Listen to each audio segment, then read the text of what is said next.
Assalamualaikum sahabatmu yang dirahmati Allah. Pagi ini adalah pagi yang bersejarah ya, karena pagi ini akan dilaksanakan pelantikan pimpinan ranting Muhammadiyah Rawakalong 2. Alhamdulillah saya sudah siap ini pagi ya, datang ke lokasi. Tapi kebetulan saya ada pengajian dulu nih pagi di Masjid Muhammadiyah Raudatul Istiqlal, jadi saya pengajian dulu di masjid yang di belakang saya ini. Nah, nanti dari sini saya langsung ke tempat acara pelantikan.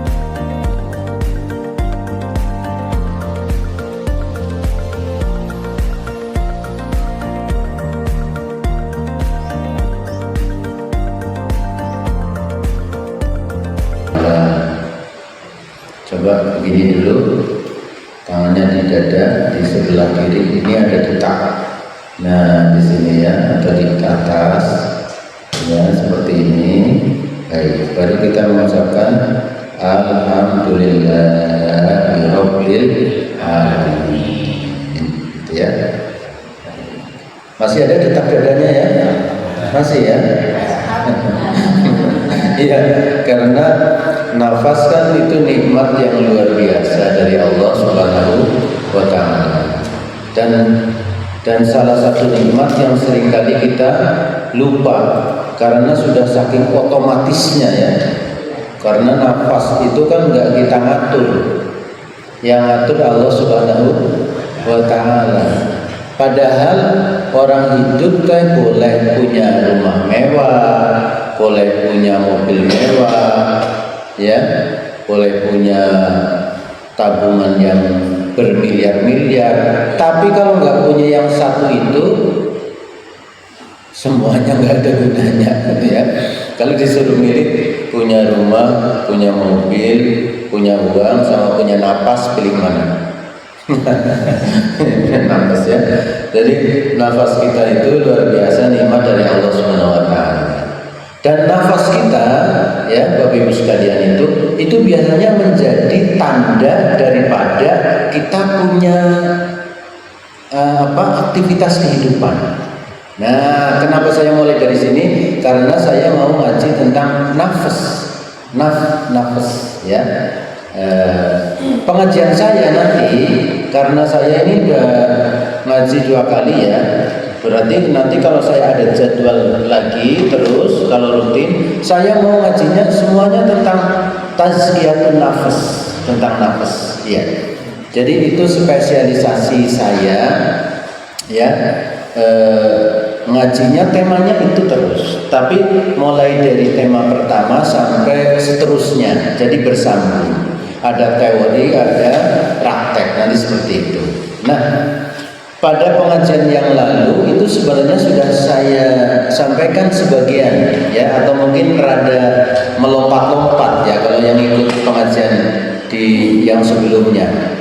Ya, saya sudah sampaikan sedikit. Waktu itu ada latihannya, yaitu latihan syukur. Nah, ini karena saya baru menyadari itu kemarin, Ustadz ngaji lagi. Oke, kalau begitu lebih baik saya ngajinya itu teratur. Tema saya tetap itu teratur, supaya nanti saya bisa mengevaluasi bagaimana ya hasil daripada kita ngaji. Jadi mulai hari ini saya akan mulai lagi ya Ayahanda, Bunda semuanya. Saya akan mulai dari materi pertama dulu. Saya atur. Jadi materi pertama di pendahuluan, nanti materinya ada prinsip dasarnya, ada 2 materi, dan seterusnya nanti ada praktek seperti itu. Nah, jadi seperti itu. Ini materinya sebenarnya materi perkuliahan S2 di UHAMKA. Ini kan udah S berapa aja ya. Jadi satu materi di kampus ini itu 1 pertemuan. Jadi itu berarti 1 tahun selesainya. Karena dia setiap minggu gitu ya. Kalau di sini kalau saya ngaji sebulan sekali umpamanya ya berarti nanti ya setahun juga gitu. Bisa, tapi bisa lebih lama juga gitu. Nah, Bapak Ibu sekalian yang dirahmati Allah, ini rada spesial. Ya, terus terang saja ya. Kenapa? Karena materi ini juga tampaknya kalau orang bilang fresh from the oven. Materi baru. Nah, artinya kalau Bapak Ibu nanti belajar atau membaca pengajian, mengikuti pengajian atau membaca buku yang tazkiyatun nafas, itu rada beda dengan yang kita bawakan. Iya. Jadi saya belajar itu dari beberapa ya dari ya tentu saja di literatur di kampus ya. Saya juga mempelajari sufi yang biasa di negara kita, ada tarekat juga ya. Nah, saya juga belajar di situ. Maksudnya saya ingin banding-bandingkan ya, bagaimana sih ilmu ini. Saya juga belajar namanya spiritual emotional freedom technique. Nah, itu nanti kalau besok lain waktu, kalau ada waktu bisa saya ikut praktekkan terapinya. Yang namanya spiritual emotional freedom technique. Saya juga belajar namanya Sedona Method. Nah, kalau di Barat, di Amerika, Sedona Method itu adalah terapi untuk orang-orang yang pada stres. Nah, besok kalau ada orang stres suruh ngaji aja sini. Jadi kalau di Amerika Serikat itu banyak di rumah sakit jiwa itu banyak kan orang-orang stresnya tingkat tinggi, bukan stres biasa ya, bukan stres biasa, orang stres tingkat tinggi itu di situ disembuhkan oleh profesornya dengan metode yang disebut dengan acceptance method. Nah, kalau di Islam namanya itu taslim. Nah, sebenarnya gitu. Islam, sebenarnya saya perhatikan metode itu metodenya Islami sebenarnya itu ya. Jadi saya baru setelah saya ikut mempelajari apa sih itu Sedona Method itu, saya baru kagum. Ternyata agama Islam namanya saja sudah luar biasa. Nah, Sedona Method itu untuk terapi orang-orang yang depresi tingkat tinggi. Jadi ceritanya begini, dulu itu di Amerika itu ada orang, saya lupa, itu bisa di search di internet, ada banyak tulisan, namanya lupa. Jadi orang itu dulu sudah sakit, divonis oleh dokter itu cancer ya, itu kanker stadium 4 ya, mungkin udah lebih. Jadi menurut dokter memang sudah tidak ada harapan hidup, nggak ada harapan hidup kata dokter. Terus karena nggak terima orang itu nyari second opinion dari dokter lain, tanya, sama aja, dokter lain juga vonisnya sama, gitu ya, objektif kan. Akhirnya si orang ini kemudian karena sudah ikhtiar, sudah mentok lah, tinggal pilihannya kan dua ya, kalau kita mentok ya, mau bunuh diri atau mau nerima gitu. Nah, kebetulan si orang ini, nanti namanya saya lupa ya, ini yang menciptakan metodenya itu kemudian menerima. Jadi daripada berobat juga udah susah gitu ya, akhirnya ya udah saya terima aja lah penyakit ini gitu. Setiap mau tidur itu selalu konsentrasi begini, saya terima sakit saya terima, saya ikhlas. Seandainya besok pagi saya nggak bangun, saya udah ikhlas. Itu. Jadi besok pagi masih bangun, wah seneng ya, bersyukur lah, masih bangun saya ya. Malam besok begitu lagi. Kalau mau tidur itu berpasrah. Kalau seandainya saya enggak bangun, ya udah. Kalau orang Islam dari hidup, itu bukan orang Islam, masih bangun terus itu sampai beberapa hari orang ini masih bangun terus. Begitu lama kok merasa badannya jadi sehat. Nah itu, kok saya agak sehat malah ya? Gitu ya, bangun tidur malah jadi sehat di hari yang kesekian kalinya gitu.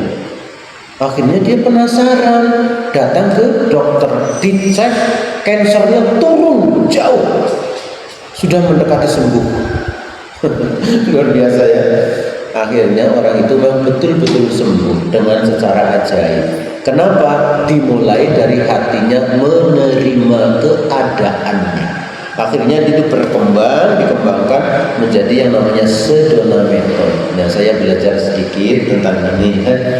Nah, kemudian saya juga belajar yang namanya magnet rizki. Ada yang pernah belajar? Nah, besok kalau yang pengen dapat rezekinya bagus, suruh ngaji di sini.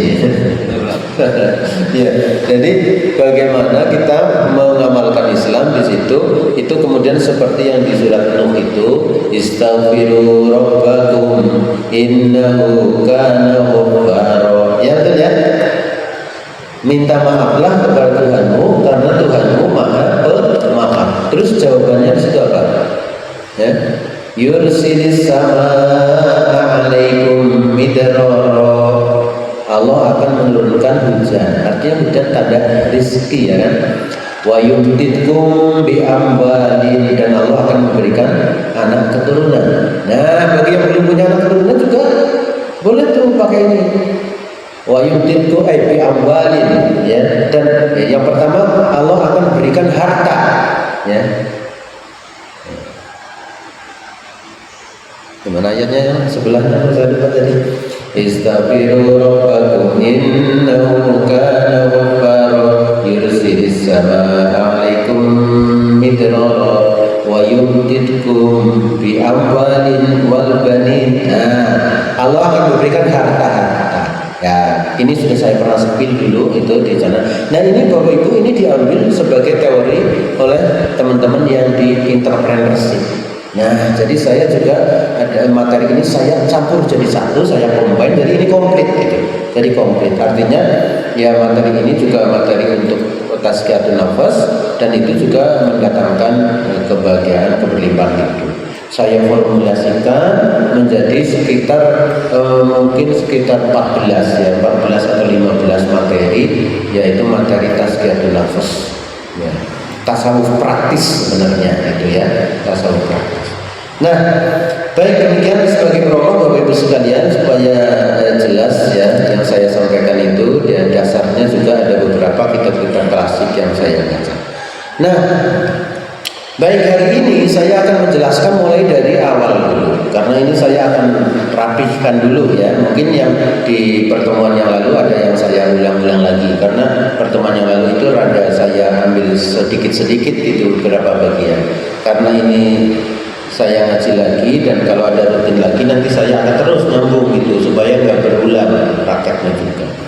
Nah, jamaah sekalian yang dirahmati Allah, jadi tazkiyatun nafas atau membersihkan nafas nanti artinya agak banyak ya. Ada ayatnya, innallaha la yughayyiru ma biqaumin hatta yughayyiru ma bi anfusihim. Ada nafas juga. Nafas juga berarti nafas juga gitu. Jadi nanti di situ nanti ada praktiknya, ada ngatur nafas juga. Coba kalau kita lagi marah, nafasnya akan putar sengal-sengal. Jadi nafas ini juga melembangkan hidup kita. Jadi kita mau ngatur nafas, yang ngatur diri. Karena nafas itu juga artinya diri, dirimu. Ya, kata Allah, innallaha la yughayyiru ma biqaumin. Allah tidak akan merubah keadaan satu kaum. Ada yang terjemahkan nasib suatu kaum gitu ya, keadaan suatu kaum itu hatta yughayyiru ma bi anfusihim, sampai mereka mengubah sendiri bi anfusihim, apa yang ada di dalam diri mereka. Nah, biasanya kalau yang terjemahan di kampus rasional, yang dimaksud yughayyiru ma bi anfusihim itu ikhtiar.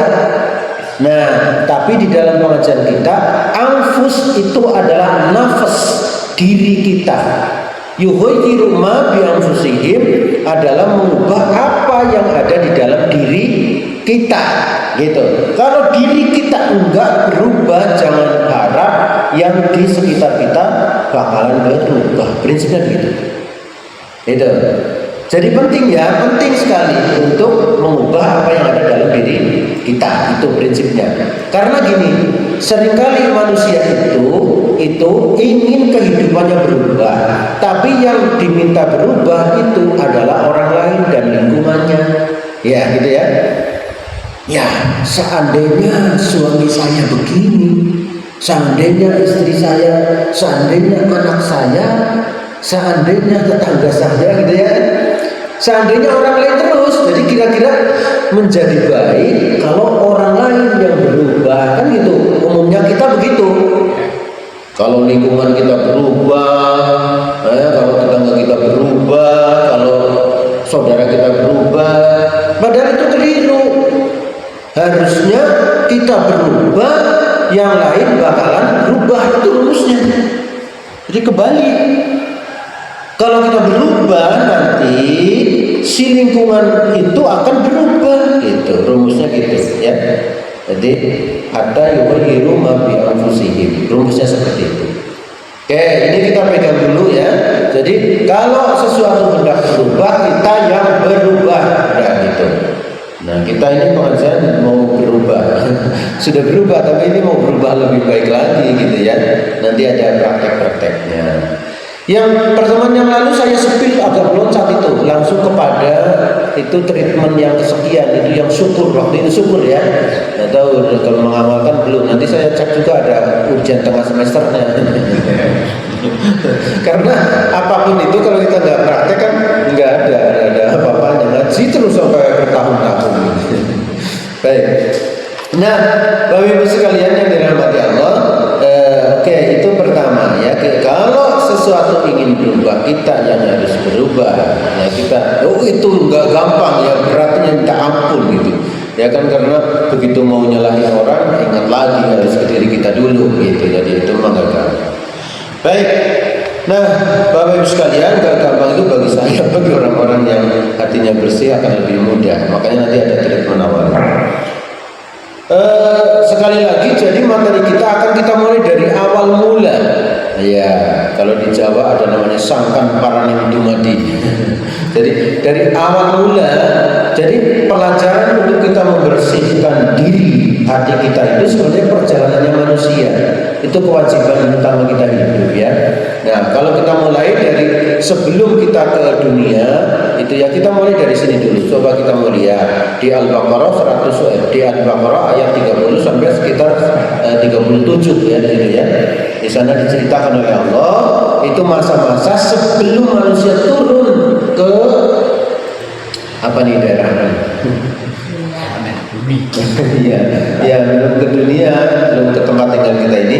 Di situ A'udzubillahi minasyaitonir rajim. Bismillahirrahmanirrahim. Wa idz qala rabbuka lil malaikati inni ja'ilun fil ardi khalifah ya.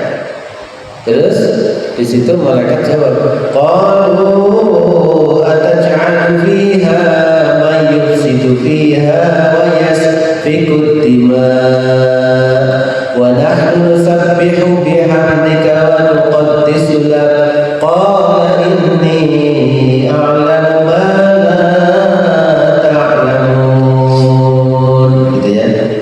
Nah, itu di bagian pertama itu ada dialog antara Allah dan malaikat ya, antara Allah dan malaikat di ayat 30-nya.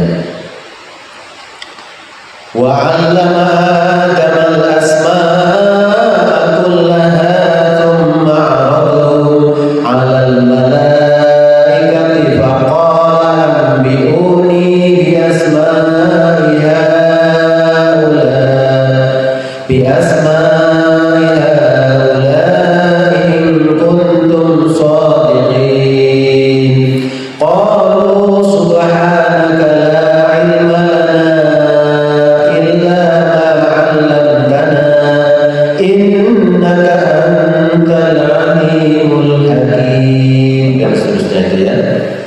Itu di kurang lebih di bagian awal ya, lembar ketiga ya. Nah, di situ kan dikisahkan ya, pada saat itu makhluk yang dibuat oleh Allah Subhanahu wa taala baru tiga dan tiga jenis ini, yaitu ada yaitu manusia, ada malaikat, ada jin. Ya, jin nanti namanya macam-macam. Ada yang namanya iblis gitu ya, disebut iblis. Jadi ada tiga. Nah, disebutkan oleh Allah Subhanahu wa taala bahwa kata Allah ya, saya memang akan membuat manusia ini menjadi fil ardi khalifah. Khalifah itu artinya apa? Ya, kalau bisa diterjemahkan letterlek itu adalah pengganti, ya, pengganti. ada yang menerjemahkan pemimpin, ya pengganti, ya, sama juga nanti arti pendekatan mananya kemana dulu gitu ya. Jadi memang dari awal manusia diciptakan nggak langsung untuk tinggal di surga, betul ya. Di situ kan nanti ada di bawah wa qulna ya adamu uskun anta wa zawjukal jannata, ya kan memang disebutkan di ayat itu, kata Allah, dan saya berkata wahai Adam, engkau dan Hawa saat itu tinggallah di surga.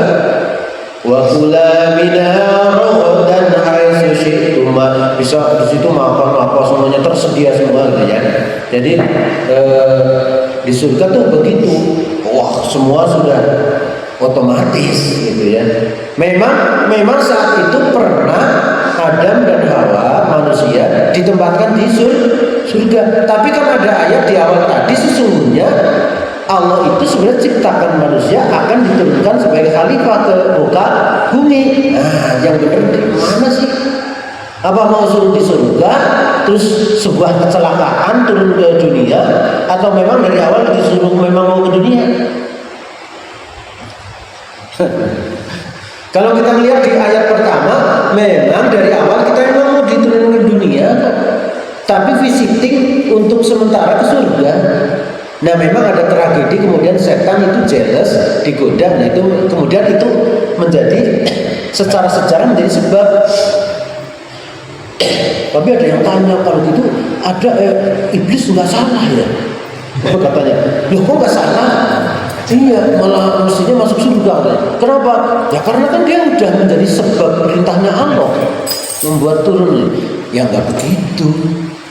Kita nggak bisa memandang perbuatannya Allah itu dengan satu sebab, nggak bisa. Terus ini gara-gara ini Allah jadikan ini sebagai sebab, nggak bisa, Bapak Ibu. Kalau gitu kita mandang perbuatannya manusia bisa satu sebab, perbuatannya Allah itu banyak asbab, banyak alasan, kita nggak ngerti, nggak bisa mendefinisikan gitu, nggak bisa begitu. Oh ini salahnya Allah, nggak bisa Bang. Misalnya begini, di jalan ada macet, ya macet itu kan kehendaknya Allah.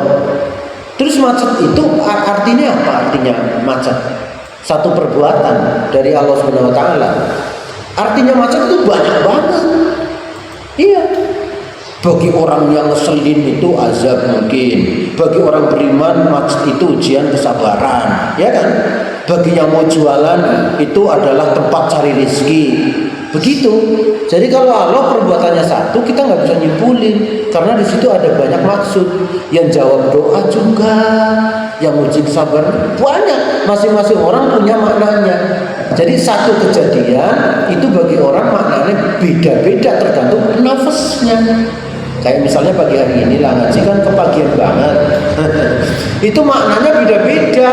Ada yang untuk menguji kesabaran, ada yang ngomel, ada yang macam-macam itu. Jadi satu hal itu. Jadi nggak bisa kita nyalahin Allah itu. Nah, Bapak Ibu sekalian yang dirahmati Allah, jadi memang Allah Subhanahu Wa Taala ciptakan manusia itu memang akan diturunkan ke bumi ini sebagai khalifah, gitu ya, sebagai khalifah. Nah, ini luar biasa sekali. Khalifatullah. Apa artinya? Wakilnya Allah Subhanahu Wa Taala. Bayangkan, ini bukan wakil Pak Camat, bukan wakil Pak Lurah. Wakilnya Allah. Makanya sampai malaikat aja protes dalam tanda kutip ya. Malaikat itu sampai qalu ataj'alu fiha may yufsidu fiha wa yasfiku dima. Kata malaikat penasaran. Memang mohon maaf ya Allah, kira-kira gitu ya. Memang ini mau diutus di bumi makhluk yang bakalan bikin rusak, saling bertumpah darah, menumpahkan darah, bermusuhan, ya kan? Qul wa qulna bitu ba'dukum li ba'din adu. Ya turunlah ke bumi, di antara kamu saling bermusuhan. Memang benar ya. Sampai sekarang perang nggak pernah habis habis enggak ada terus. Emang begitu Pak di Quran? Ada terus. Makanya malaikat sampai khawatir gitu. Makhluk begini mau ditaruh di bumi ya? Ya. Wa nahnu nusabbihu bihamdika wa nuqaddisu lak, kata malaikat. Bukannya lebih mungkin malaikat aja, kata malaikat ya. Malaikat itu kan bertasbih terus. Lebih aman itu bumi. Nah ini kan kalau memandang perbuatannya Allah dengan cara pandang makhluk enggak pas. Qala inni a'lamu ma la ta'lamun. Allah berkata, loh saya lebih tahu dari kamu, dari engkau malaikat. Ya engkau tahu apa? Jangankan kita ya, malaikat juga dimarahin. Kita itu juga sering sok tahu sama kehendaknya Allah. Kenapa sih yang diuji seperti ini saya? Nah, sok tahu lagi kan. Jadi kita tuh sering sok tahu sama kehendaknya Allah. Allah bilang, inni a'lamu ma la ta'lamun. Saya lebih tahu. Kita hanya tahunya satu sebab yang kadang juga keliru. Jadi nggak boleh begitu. Nah ini pelajaran juga untuk kita, bukan hanya untuk malaikat. Ya, ini kan Al-Quran pesan untuk kita sebenarnya. Gitu. Jadi kepada kehendaknya Allah, takdirnya Allah, kejadian yang kita alami, kita nggak boleh sok tahu. Kita harus coba untuk memahami yang baiknya bagaimana. Nah, tapi memang kan laqad khalaqnal insana fi ahsani taqwim. Kata Allah yang terbaik ciptaannya adalah al-insan, manusia. Kenapa? Ya karena manusia diciptakan mirip-mirip. Mohon maaf ya, ini jangan salah paham. Nanti saya dikira aliran sesat lagi. Ya diciptakan itu mirip-mirip dengan Tuhannya. Nah, ada satu hadis yang menjelaskan, mohon izin ini nggak tahu hadis sahih apa enggak ya. Diciptakan seperti gambarnya Allah. Nanti saya cross check lagi itu. Tapi nggak pakai hadis juga saya memahami ayat ini begini sama. Jadi memang karena apa? Karena manusia punya segalanya.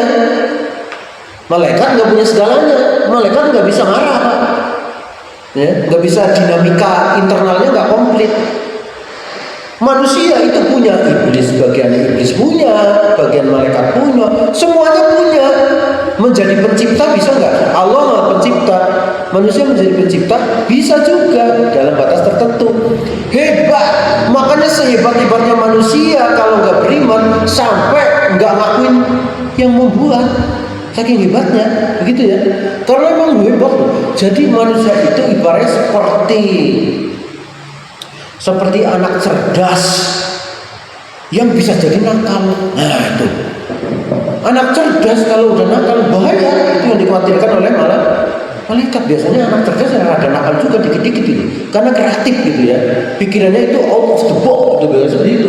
Nah itu manusia itu begitu diciptakan ya. Wa nafsi wa ma sawaha, dan demi diri yang saya ciptakan, kata Allah ya, fa'alhamaha fujuraha wa taqwaha. Memang di dalam diri manusia itu komplit, ada takwa, ada fujur. Apa disebut fujur dulu? Ada fujur, ada takwa. Komplit. Allah juga begitu komplit. Allah untuk mau merusak bumi bisa nggak? Allah bisa juga, mau menjaga bisa, semuanya bisa. Masalahnya Allah Subhanahu Wa Taala itu sudah selesai dengan zatnya. Kenapa? Karena ada sifat Rahman Rahim yang membuat Allah itu nggak berbuat yang membahayakan kan gitu ya. Sementara si manusia ini pada saat diciptakan itu ada fujur, ada takwa, dia belum terlatih untuk mengatasi si fujur itu. Paham ya Bapak Ibu ya? Manusia ini bisa baik bisa buruk, sementara dia belum dilatih dan belum diuji untuk mengatasi yang buruknya. Nah, kalau kayak begini, kira-kira pantas nggak langsung tinggal di surga? Ya? Pantas nggak Bu? Ada buruknya? Ya nggak pantas, karena surga itu tempatnya orang-orang yang full kebaikan. La yasma'una fiha lagwan wala kadzaba. Ya nambah, di surga nggak ada Pak hal buruk gitu. Terdengar aja nggak pernah ada orang ngomel sebelah saya juga nggak ada. Pokoknya kata-kata buruk, sesuatu yang buruk nggak ada di surga. Kosakata itu nggak ada, baik semua. Nah, orang yang nggak baik nggak bisa, nggak proper tinggal di situ, nggak memenuhi syarat gitu. Karena ini kompleks surga, kompleks yang istimewa bukan hanya bangunannya, tapi culture-nya, budayanya itu budaya orang-orang baik gitu. Kalau di dunia kan ada juga ya kompleks jannah atau the heaven, tapi isinya juga kan orang-orang gak jelas banyak juga. Jadi aslinya manusia itu memang gak memungkinkan untuk langsung tinggal di surga. Makanya kalau seperti itu saya mengatakan pada saat Nabi Adam dan Hawa tinggal di surga itu memang hanya untuk sementara, seperti visiting for a while gitu. Jadi for a moment.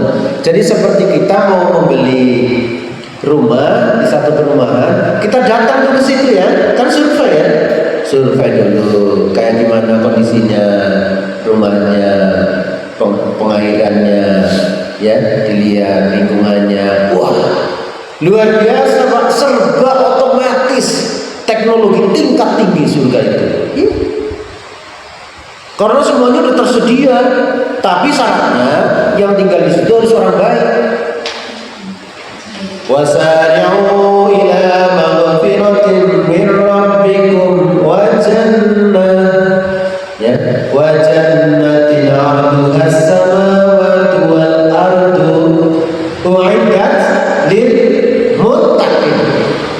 Yang bisa booking tinggal di situ hanya orang baik, muttaqin. Syaratnya itu. Jadi kita waktu dulu tinggal di sana sebentar, manusia itu sebenarnya belum proper, belum memenuhi syarat, masih ada potensi buruknya. Makanya semua survei sebentar, setelah itu kemudian turun ke dunia, ya, kemudian turun ke dunia. Nah, ini diturunkan untuk apa? Untuk latihan. Latihan apa? Memenuhi syarat untuk tinggal di perumahan ini gitu. Kan udah diterangin tuh sama marketingnya. Kalau mau tinggal sini, ini syaratnya, ini sholat, zakat, dan lain-lain ya kan. Di situ hatimu harus baik ya, ya. Illa man atallaha biqalbin salim gitu ya. Kecuali orang yang datang kepada dengan hati yang salim. Ini syaratnya begini. Ke dunia turunkan. Mencari apa? Mencari modal untuk memenuhi syarat agar bisa tinggal di tempat ini. Yang memenuhi syarat bisa balik lagi selamanya. Yang nggak memenuhi syarat ya udah nggak jadi tinggal di sini gitu kan. Ibaratnya begitu. Baik ya Bapak Ibu sekalian yang dirahmati Allah Subhanahu wa taala. Ya. Jadi memang kita ini turun di sini untuk pelatihan. Nah, kita dijadikan oleh Allah di bumi ini tadi disebutkan sebagai khalifah. Khalifah itu saya boleh katakan adalah peran kita. Ini dunia ini, bumi ini kan banyak yang diurus. Nah, kita itu masing-masing diberikan peran, namanya kekhalifahan. Khalifah. Ada yang diberikan sebagai peran menjadi guru, ada yang menjadi ini dan itu macam-macam. Termasuk sebagai ayah, sebagai ibu, sebagai anak, sebagai orang kaya, bahkan orang miskin, sebagai ustadz, sebagai pimpinan cabang dan ranting. Perannya banyak. Nah, itu namanya peran khalifah.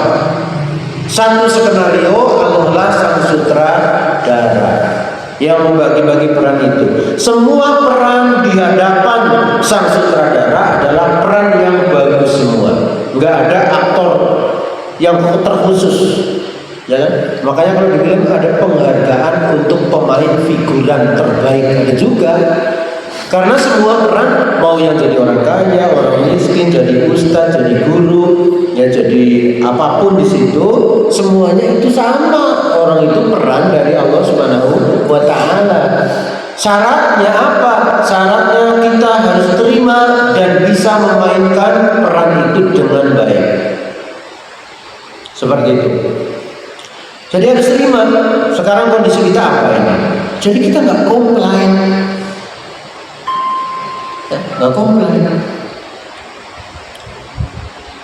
Ya saya kadang kan apa kalau di orang Jawa namanya apa? Gendu-gendu rasa sama keluarga sibuk amat jadi orang. Kemarin sore survei lokasi untuk pelantikan, malamnya jam 8 ada rapat ikatan warga asal Kabupaten Kebumen. Saya aktif di situ sampai hampir jam 12. Paginya langsung ke sini, siangnya nanti dilanjutkan. Iya itu ya, seperti itu ya. Jadi orang mungkin pasangan sebelah lihatnya gitu ya. Ya kalau sebagai manusia gimana? Ya kalau mau diturutin kadang komplain juga gitu ya. Nggak bisa santai apa ya gitu ya. Santai aja sih jadi orang. Kan gitu kan. Ada juga di pengurus di tempat saya ada, saya jadikan pengurus sama saya mundur sama sekali gitu ya, karena kepengen jadi orang yang pada umumnya. Jadi kalau jadi pengurus kayak saya nggak umum, ngurusin orang itu nggak umum gitu. Ya. Ada komplainnya, kalau diturutin ada komplainnya ya. Tapi kita harus sadar, ya itu peran yang diberikan Allah Subhanahu wa taala. Memang yang menghendaki saya harus kesini pagi, ya kan? Bapak Ibu juga ini pagi datang, terus habis ini ngapain? Memang siapa? Kan itu jalan ceritanya, ya. Jalan cerita ada di dalam skenario, namanya ceritanya Khalifah itu. Kita harus sadar, ya memang Allah sedang kita suruh berperan begitu. Saya sekarang sedang berakting gitu kira-kira kalau filmnya. Untuk datang ke sini, ya kita memang semua hati itu jangan komplain, harus diterima. Namanya juga orang Islam, orang yang berpasrah. Kalau komplain terus gimana Islamnya gitu. Jadi kita sadari, ya Allah, saya terima peran ini. Bismillah saya jalankan kan gitu. Nah, saya kasih tahu Bapak Ibu sekalian, tipsnya. Nah, ini mulai tips nih. Untuk menghadapi kayak begini, kadang kan kita nggak terima ya dengan sesuatu, menjalankan sesuatu sambil ngomel. Ya itu saya beri contoh aja, misalnya ngaji kebagian juga sambil ngomel ngajinya. Kalau komplain itu caranya. Ini segala kehidupan dan segala kejadian. Kalau mau diturutin kan kita lebih banyak mau melihat kurangnya. Gitu. Nanti besok lain waktu saya terangkan lagi ya rumus ini. Nah itu caranya, itu jangan dilawan juga, jangan dilawan, diterima dulu. Ya Allah, memang saya akui, memang saya belum bisa dengan baik ya menjalankan kehendak-Mu. Ya Allah, hati saya akui, saya masih komplain, saya masih merasa enggak terima. Saya akui ya Allah, saya pasrahkan, saya mohon maaf. Begitu diakui. Tapi kalau ditentang itu malah karena nggak pas. Langsung semangat nggak, akui aja. Akui, biasanya kalau diakui itu justru jadi reda. Orang kalau nggak punya duit kan pikiran pusing ya Pak ya. Itu jangan langsung ditentang, akui. Ya Allah, hati saya betul-betul ya tidak bisa menerima keadaan saya, mau bayaran sekolah ini dan itu, sementara uang belum tersedia. Hati saya akui, saya merasa berat hati, resah. Itu diakuin dulu, dipasrahkan, minta tolong gitu. Jadi itu. Jadi sekali lagi saya sampaikan, menjadi khalifah itu karena tugas kita diturunkan jadi khalifah. Itu artinya apa? Maknanya apa? Maknanya kita menerima apa segala peran yang diberikan Allah Subhanahu wa taala. Yang jadi orang kaya ya berperanlah sesuai skenario Allah. Orang kaya itu mestinya bagaimana di dalam kitab suci Al-Qur'an. Yang kebetulan sedang kekurangan, ya bagaimana itu menjalankan orang yang sedang kekurangan. Orang yang sedang diberi amanah jabatan, ya bagaimana caranya menjalankan itu sesuai aturan Allah, gitu. Karena template-nya ada di situ. Alif Lam Mim. Zalikal kitab la raiba fihi hudal lil muttaqin. Kan gitu ya. Kitab ini hudan, guide, petunjuk, skrip untuk bagaimana kita hidup, dan jelas. Makanya kalau nggak melihat ke sini, keliru. Ya. Jadi sudah ada skenario di situ, kita jalankan. Kayak saya kadang-kadang diberi peran sebagai ustaz, ya Bismillah dijalankan, ya. Berperan sebagai apa lagi dijalankan. Semua itu Allah gitu. Itu Allah. Nah Bapak Ibu juga boleh merefleksikan diri. Oh saya sedang diberi peran ini, ya jalankan. Caranya bagaimana supaya sesuai dengan aturannya Allah. Gitu. Itu cara orang menjadi khalifah. Jangan komplain dengan peran yang diberikan Allah Subhanahu wa Ta'ala. Itu seperti itu ya. Pertama itu. Nah ini ada 2 poin ya. Teman di sini nggak bisa lama sekali ya. Jadi nanti saja masih ada, boleh tanya jawab. Nah yang kedua kita itu kan tadi di dalam surat As-Sams itu kan dijelaskan ada fujur, ada takwa di dalam diri kita. Ada fujur, ada takwa. Nah, untuk apa sih menjadi khalifah itu? Peran itu semuanya untuk menguji apakah positioning hati kita itu bisa mengalahkan si fujur itu. Hanya untuk uji itu. Bisa nggak ini kasih peran ini? Bisa nggak ngalahin si fujur? Pasti kasih jabatan, bisa nggak ngalahin fujur? Takwanya saja yang disisakan. Kasih ujian, kekurangan harta, kasih ujian, ada yang meninggal kerabatnya, kasih ujian apalagi ya. Rabbana la tu'akhidna in nasina aw akhtana. Maka kita doanya itu ya Allah, jangan diberikan ujian yang sekiranya saya berat sekali untuk menjalankannya. Ya kira-kira begitu ya. Seperti itu kan. Jadi semua itu. Jadi si ujian itu Bapak Ibu sekalian itu untuk menguji apakah posisinya kita masih bisa bertahan di dalam takwa. Tadi di dalam diri kita ada 2 apa? Fujur dan takwa. Terus diuji masih bisa nggak positioning dalam takwa. Seperti itu. Ya, kalau bisa terus menjaga ini nanti boleh tinggal lagi di surga. Nah, terakhir ini bagian perdananya saya mau sampaikan anatomi dari nafas dari diri kita. Yang besok selanjutnya kita akan ada praktek-prakteknya untuk menenangkan si nafas yang fujur itu dan meningkatkan yang takwa. Ya. Jadi Bapak Ibu sekalian, Allahu nurus samawati wal ard masalun nurihi kamishkatin fi zujajah dan seterusnya ayat itu dijelaskan begini. Allah itu adalah cahaya langit dan bumi. Jadi kita hidup itu kenapa bisa hidup? Karena ada cahaya dari Allah Subhanahu wa Ta'ala. Cahaya dalam arti cahaya betulan ataupun cahaya kehidupan. Ya. Wa idza sawaituhu wa nafakhtu fihi min ruhi faqa'u lahu sajidin. Itu ayat kedua. Allah pada saat menciptakan manusia ditiupkan ruhnya Allah. Min ruhi ditiupkan ke dalam bahan bakunya manusia. Jadi di dalam diri kita ada sebenarnya ada apa namanya simkat hubungan kita dengan Allah Subhanahu wa Ta'ala. Nah, kalau saya ibaratkan begini ya, shortcut besok boleh kita perjalanan lagi. Ini adalah si ruh, ini ruhi yang ditiupkan oleh Allah, ya kita menjadi hidup. Di sini ada Allah cahayanya, Allahu nur samawati wal ard. Di tengah-tengahnya di sini antara Allah dan ruh itu ada namanya nafas.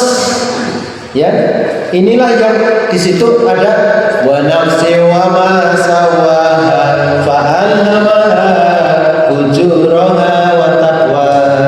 Mungkin kalau ada presentasinya lebih gampang sebenarnya ya, visual. Tapi ingat-ingat aja lah, di atas, paling atas itu ada Allah yang memberikan cahaya. Kalau handphone itu pemancarnya. Di tengahnya ini ada an-nafas. Nafasnya ada dua, nafsu yang fujur dan takwa. Di bawahnya ada ruh.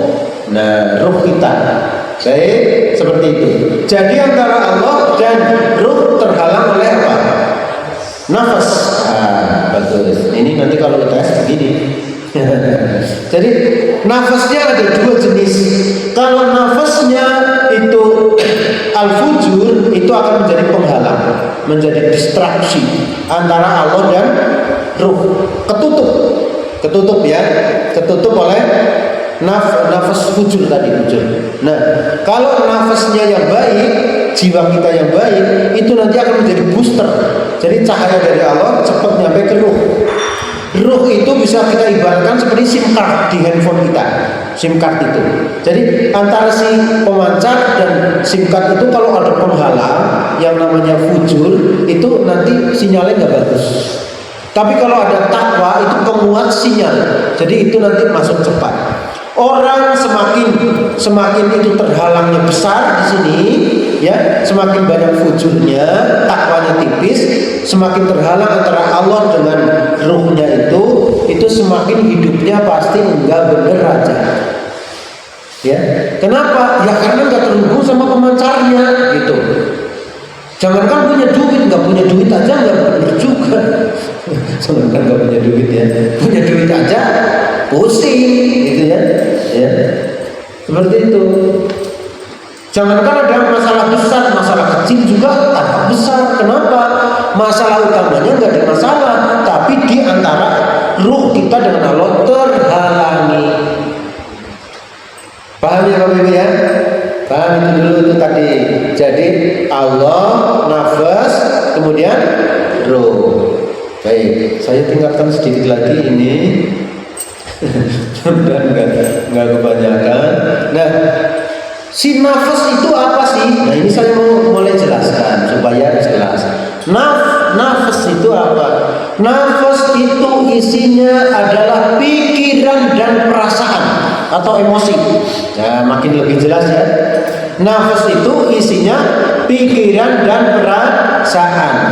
Ya, volume dari perasaan di atasnya namanya emosi. Nah, berarti sikapnya kalau hidup kita mau benar, pikiran dan perasaannya mesti benar. Kalau pikirannya nggak karuan, hidupnya pasti nggak benar. Perasaannya nggak karuan juga pasti nggak benar. Jadi nafas itu isinya pikiran dan perasaan. Wujudnya dalam bentuk fisik, itu di sini ada namanya otak, brain. Di sini namanya hati, kolbu itu wujudnya jantung. Ya seperti itu ya. Ini pakai anatomi kedokteran dulu supaya besok masuk gitu ya. Jadi kalau kita nanti melakukan tasbihun nafas, yang akan kita urus ya dua itu, otak atau hati, itu yang akan kita urus. Jadi nanti ada menu-menu latihan-latihan yang kita gunakan untuk di sini, ada yang kita gunakan untuk di sini. Begitu nanti latihannya. Nah, kalau mau dibedah lagi, di sini ada dua yang penting. Di depan ini namanya prefrontal, atau ada yang menyebut lobus frontal, prefrontal cortex.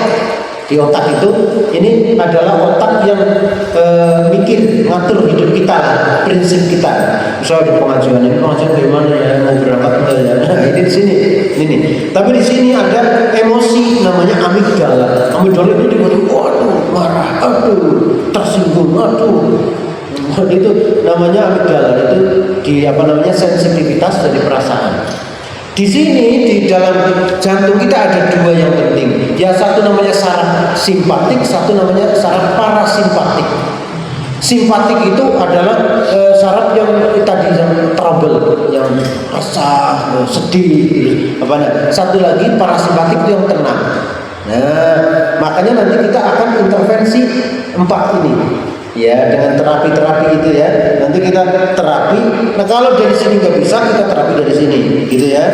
Oh kadang orang kalau di sini sudah terlalu banyak yang nggak baiknya, kalau ada apa-apa masuk itu maknanya buruk terus. Maknanya buruk terus, susah menerima kebaikan. Oh kalau gitu kita terapi dari bawah, dari hati, supaya mau menerima. Itu bolak-balik seperti itu ya. Oke Bapak Ibu sekalian, jadi seperti itu saya sudah sampaikan 3 poin seenggaknya. Pertama adalah manusia yang dijadikan sebagai khalifah. Khalifah itu kita hidup harus menerima skenario yang diberikan Allah. Menerima itu bukan maksudnya jangan salah paham ya, terus pasrah, bukan begitu ya. Menerima adalah memang ini skenarionya, saya harus bermain dengan bagus gitu ya. Itu jadi itu yang ketiga, bahwa kita diturunkan ke sini juga dalam rangka menguji atau melatih tingkat daripada nafas kita, apakah kita bisa setai dalam takwa. Kalau kita bisa seperti itu menjaga ini dalam takwa, itu bisa diberikan reward yang bernama surga. Pengajian yang akan datang kalau ketemu lagi nanti saya akan lanjutkan dengan jenis-jenis nafas itu, dari mulai nafsul amarah sampai nafsul kamilah ya, atau mutmainah ada 3 ya sampai mutmainah, tapi di dalam mutmainah ada yang pecah lagi menjadi 3 lagi, ada yang membuat 7 secara teoretik, dan di Quran ada 3 satu itu nanti kita berikan lagi. Sementara itu dulu ya Bapak Ibu sekalian, mohon izin seperti itu pengajiannya, tapi boleh masih ada waktu, saya bisa sampai 7:30 nanti saya baru ke tempat lokasi lanjut. Silakan kalau ada pertanyaan mungkin 2 atau 3 juga bisa saya jawab. Ya Bapak silakan. Assalamualaikum. Waalaikumsalam warahmatullahi wabarakatuh. Yang diterangkan Ustaz tadi itu di dalam diri manusia itu kejadiannya sangat cepat, spontanitas, sehingga apakah kita bisa memikirkan waktu yang seperti misalnya ini saya karena harus atur nafas saya yang bagus, tapi kan ini spontan ya. Gitu. Bagaimana Ustaz? Ya baik, saya langsung jawab dulu dari pertanyaannya ya jamaah sekalian. Bagaimana, karena di dalam diri kita kan spontan, apa kita bisa kontrol. Jadi sama seperti kita latihan nyetir Pak, nyetir mobil atau berkendara yang motor.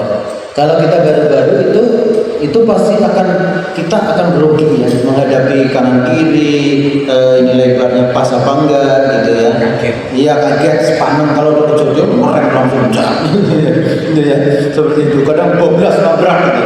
Tapi kalau udah biasa nyetir, itu udah mainnya feeling ya. Ada kejadian ini sat, ada kejadian ini sat gitu. Kalau kayak saya juga masih latihan, biasanya itu perlu break, pause dulu kalau ada kejadian langsung kita biasanya nggak kesini dulu. Harusnya orang kan mikir dulu baru ngomong atau mikir dulu baru bertindak, kan enggak, biasanya kita bertindak dulu baru mikir. Itu masalahnya, itu si amigdala itu lebih cepat dari otak biasanya. Nah untuk latihan itu biasanya makanya nanti di latihan pertama kita break dari sini dulu, dari sini kita break dari hati dulu supaya ada kendali, ada wadahnya lah ya. Nanti baru kita masuk ke sini. Tapi untuk hari-hari nanti misalnya ada kejadian, apakah tertrigger? Iya. Kalau kelasnya kayak saya, wah mau marah gitu ya umpamanya. Anak 3 nangis semua pagi-pagi. Mau marah. Iya, pause diam dulu. Langsung ingat materi ini. Ya Allah, saya harus menjaga kondisi ini. Tahan. Nanti ada teori lanjutan yang namanya adalah speedometer tasgatun nafas. Nah nanti ada di situ. Kita ingat speedometernya, kita harus jaga jarumnya jangan sampai ke merah. Lama marah tuh anak selama setengah jam, kita bisa jaga diri. Wah alhamdulillah gitu ya. Tapi masih kena trigger itu otomatis. Jadi semakin lama semakin makanya nanti ada nafas tingkatannya macam-macam. Kalau kita masih di al-amarah, nanti di al-lawama, masih kalau orang nyetir itu masih belok, masih nabrak, masih gitu. Tapi kalau udah mulai mutmainah naik, itu sudah stabil. Mutmainah itu udah jalan, udah pinter aja. Apalagi sudah rodiah Pak di atasnya. Wah, rodiah itu sudah digait oleh Allah. Yang menggait sudah Allah. Jadi seperti ada talenta khusus ya, ada keahlian gitu ya, ada nanti muncul ada yang mengendalikan, bukan lagi kita yang mengendalikan tapi ada yang mengendalikan dari dalam gitu, ada feeling begitu ya. Jadi nanti lama-lama gitu. Itu kalau saya merasakan ya susah nyampe ke mutmainah juga kadang sebentar turun lagi. Biasanya di amarah, lawamah, mulhimah. Mulhimah itu ada baik kadang mau, nah ini mulhimah turun lagi, mulhimah naik mungkin sini mutmainah dikit turun lah gitu. Jadi kalau seperti itu gini. Nah jadi nanti tergantung tingkatan kita. Kalau kita memang masih di al-amarah itu nggak bisa nahan diri. Kalau al-amarah nggak bisa nahan diri sama sekali. Kena semua kejadian. Kalau al-lawamah nanti ada juga karakternya. Nah nanti kalau sudah al-mulhimah itu orang itu udah mulai bisa gitu ya. Nah kalau udah mulai nyentuh mutmainah itu udah hebat. Rasulullah coba Rasulullah pas mau ke masjid diludahin sama orang. Kalau saya keluar di situ langsung ada yang meludahin di sini, langsung saya bantu, langsung lemparin bukan. Rasulullah nggak kena tuh, nggak marah ya, nggak kok bisa ya, nggak kena sama sekali, hatinya nggak kena. Kenapa? Karena levelnya udah di atas banget. Waktu ke Taif, ke Taif itu Pak, itu dilemparin sama berdarah keluar, sampai yang namanya malaikat aja mohon maaf itu marah dalam tanda kutip ya. Sampai Rasul, saya dapat perintah dari Allah kalau mau ini umat ditimpa gunung mati semua itu. Rasulullah, Allahumma hdi qaumi fa innahum la ya'lamun. Tinggi sekali. Hatinya tuh gak pernah kena apa-apa Pak, gak mau ada kejadian apa itu stabil aja gitu. Karena tingkatnya udah di situ. Nah, gitu Pak. Jadi memang untuk tingkatan kita nanti masih di bawah-bawah itu memang sering kena trigger ya, kena ngaturnya memang masih susah. Tapi nanti kan ada latihan-latihan yang bisa kita terapkan untuk secara teoretik itu ada. Ini ngaji ini bukan dongeng aja, nanti ada cara prakteknya, mempraktekannya. Kita berlatih supaya kita ya membangun stabilitas internalnya. Semakin sudah ahli, ya semakin tadi yang ditanyakan semakin akan bisa di atas. Itu emosional yang tempatnya di belakang itu sukanya tampil di depan. Iya. Harus tapi simpan di belakang. Iya. Betul ya, amigdala itu sering ada namanya perampokan amigdala. Harusnya kesini dulu, mikir enggak langsung dirampok dari belakang. Tapi kalau kita bisa menstabilkan yang di sini sama dari sini, nah itu bisa menurunkan amigdalanya. Dia bisa pelan. Kalau di sini kosong, itu langsung main. Iya, langsung main. Apa-apa itu langsung langsung drop, langsung stres gitu. Jadi makanya nanti ini perbaiki yang di sini, supaya itu enggak langsung main ambil aja gitu. Seperti itu. Baik, ada lagi? Ibu silakan. Ya. Berarti penyakit berawal dari itu ya, Penyakit? Oh iya, baik. Iya, bukan hanya itu aja. Penyakit itu selalu dua ya. Penyebab fisik, penyebab pikiran, hati juga. Kalau fisik biasanya kan kurang makan, kebanyakan makan, salah makan. Kalau pikiran itu ya banyak gitu. Nanti kita yang mau pelajari seperti sini. Jadi gini, biasanya kalau saya kan belajar terapi spiritual emotional freedom technique gitu ya. Itu memang ada dua penyakit. Itu dari pikiran ke fisik. Ya, ada dua-dua itu harus disembuhkan dua-duanya sebenarnya. Jadi kalau di terapi itu kalau di terapi fisiknya enggak sembuh-sembuh, itu biasanya ada endapan di emosinya. Emosinya harus dibersihkan dulu karena emosi orang itu akan mempengaruhi hormonal dan lain-lain. Ya, jadi ada studi dokter di saya lupa kalau saya Unair itu melakukan studi tentang orang yang kena kanker, kena kanker itu jadi didetek otaknya. Jadi pada saat orang ini didetek tingkat kankernya, pada saat si orang ini dalam kondisi mengeluh, komplain, banyak masalah, itu naik tensi penyakitnya. Tapi pada saat rada syukur, menerima, itu turun. Nah, kejadian seperti itu menurut penelitian, ya, itu dalam sehari semalam itu kurang lebih kita mengalami tenang hati itu kurang lebih 3 kali. Dalam 3 kali itu kurang lebih kalau nggak salah itu 9 menit. Itu kita bisa tenang, syukur, baik. Setelah itu udah hormon kortisol naik. Nih kalau pagi begini nih udah tenang. Nih ntar lagi kortisol naik, stres gitu. Jadi kalau menurut teori ini harusnya tiga kali dalam sehari semalam orang melakukan perenungan. Jadi seperti kalau handphone itu dicas 3 kali lah, dicas 3 kali supaya stabil. Padahal kita nggak 3 kali, berapa kali kita? 5, cukup nggak? Cukup, melebihi teori ini. Iya, padahal kita ngecas sudah 5 kali, ngecas 5 kali. Nah kok enggak, ini Ustaz enggak ngefek ya? Kok saya ini ya, tuh udah sholat iya, tuh tukang ngomel iya. Kenapa? Ada yang keliru pasti. Saya keliru. Iya. Nah ini soal hati bisa ada juga nanti treatmentnya di pertemuan datang ya, untuk merilis emosi-emosi yang terpendam gitu. Nanti kita rilis emosi-emosi yang terpendam untuk supaya hatinya itu. Nah kalau tadi soal terapi sholat itu ya nanti kita belajar juga 5 kali itu. Kalau enggak ngefek ada yang keliru karena sholat itu terdiri dari 2, fisik, mulut dan hati. Kalau cuma fisik doang begini itu turun naik itu sama dengan olahraga ringan. Nah gitu. Nah nanti jadi kita 5 kali sehari secara teori untuk mengecas kestabilan emosi itu mestinya sudah cukup. Padahal kita nanti ada yang lain juga gitu ya.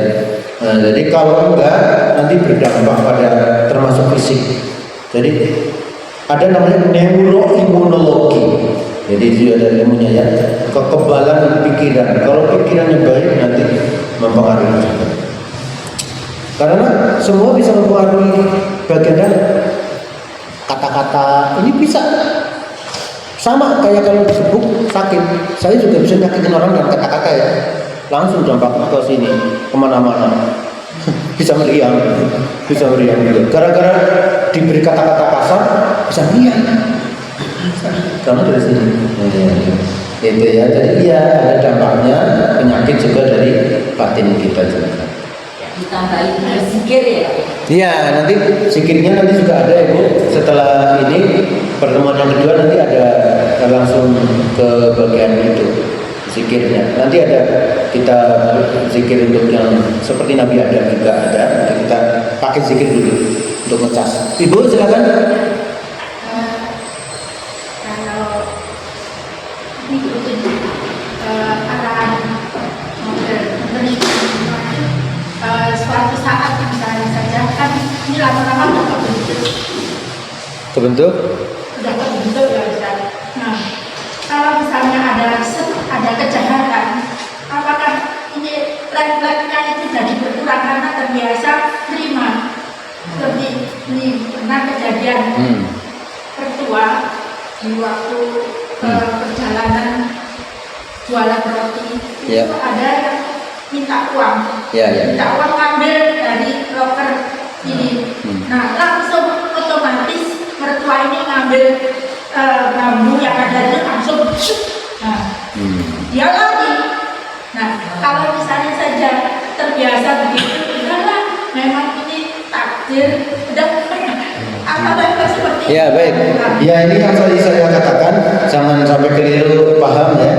Jadi itu juga tindakan yang benar, menginikan maling kan. Itu kan hak kita kan. Itu bukan sesuatu yang keliru, ya itu kan hak kita yang harus dijaga. Boleh dong itu. Jadi yang dimaksud itu apa ya, dalam hal negatif gitu. Jadi itu namanya menerima juga, menjalankan peran kan, peran untuk menjaga harta gitu. Jadi menerima peran dari Allah itu bukan menerima diem ya Bu ya. Itu juga memerankan diri. Dia memerankan diri untuk menjaga hartanya itu. Iya, bukan terus kalau ada maling ya jaga silakan dicuri gitu, bukan begitu.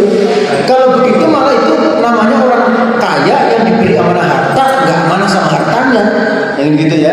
Itu jadi itu iya nggak apa-apa, itu kan menjaga hak gitu. Tapi kan begini, pada setiap kejadian kita selalu kemudian berefleksi lagi, nggak berhenti sampai di situ. Kenapa ya kok ada maling ke tempat saya ya? Nah dari situ terusin. Jangan berhenti di situ. Itu nanti balik ke diri kita lagi gitu.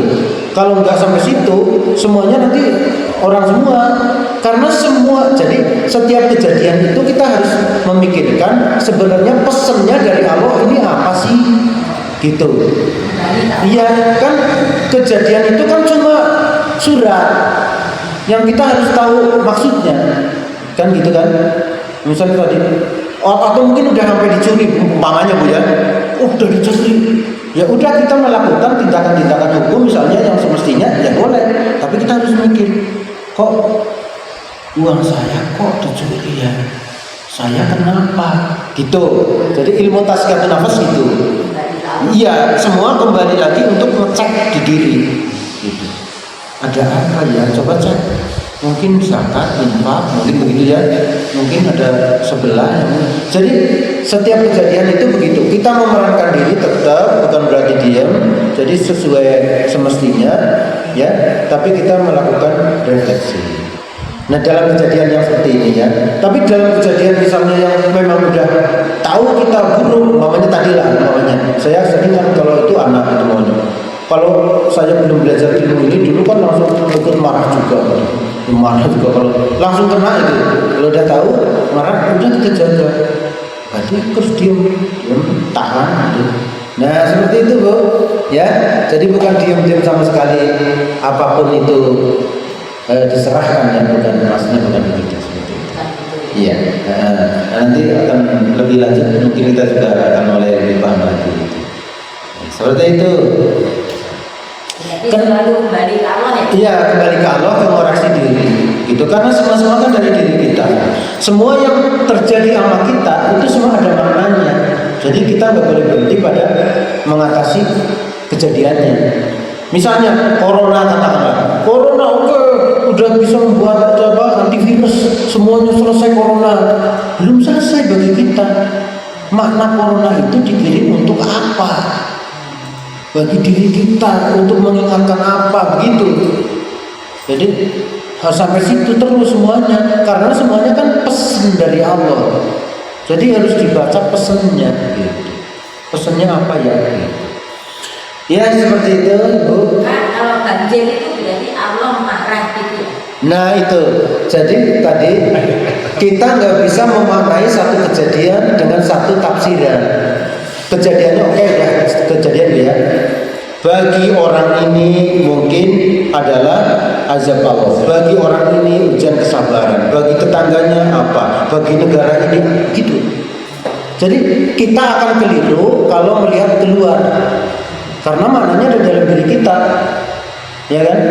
Jadi kita harus melihat ke dalam maknanya untuk saya apa. Kejadian banjir itu bagi Pak Lurah maknanya berbeda dengan kita yang ada di sini. Gitu. Jadi makna kejadian itu adalah masing-masing daripada kondisi kita. Jadi kalau langsung dikatakan banjir itu adalah azab, 100% keliru. Maknanya banyak, ya tergantung orangnya gitu. Masing-masing orang harus mengambil pelajarannya gitu. Seperti itu, karena Allah kan menjawab atau ini sesuatu dengan kejadian, tapi kan maknanya kan tergantung hati masing-masing gitu. Nah, memilah-milah itu kan yang susah.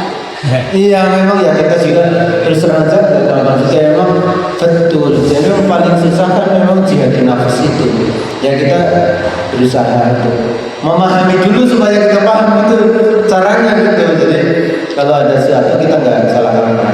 Oh begitu. Seperti itu. Nanti intinya sabar dan syukur. Nah itu memang iya, itu sabar syukur. Sabar dan syukur Pak itu energi 500 secara ilmiah, tinggi sekali. Nanti kita akan ada belajar ya, belajar sabar dan syukur. Sampai di sini. Ya nanti itu ada penelitiannya ya, kalau ilmiah nanti kita akan belajar sabar dan syukur. Ya demikian Bapak Ibu sekalian sama sekalian ya. Mudah-mudahan ada hikmahnya. Saya mohon izin karena ada acara lagi ya, nanti bila belum tuntas dan jelas kita akan ngaji lagi juga. Kita akhiri pengajian kita dengan baca doa kafaratul majlis. Subhanallahumma wa bihamdihi asyhadu an la ilaha illa anta astaghfiruka wa atubu ilaik. Alhamdulillahirabbil alamin. Wassalamualaikum warahmatullahi wabarakatuh. Alhamdulillah sampai ke lokasi nih. Pagi ini kita akan melaksanakan pelantikan ranting ya. Alhamdulillah. Persiapan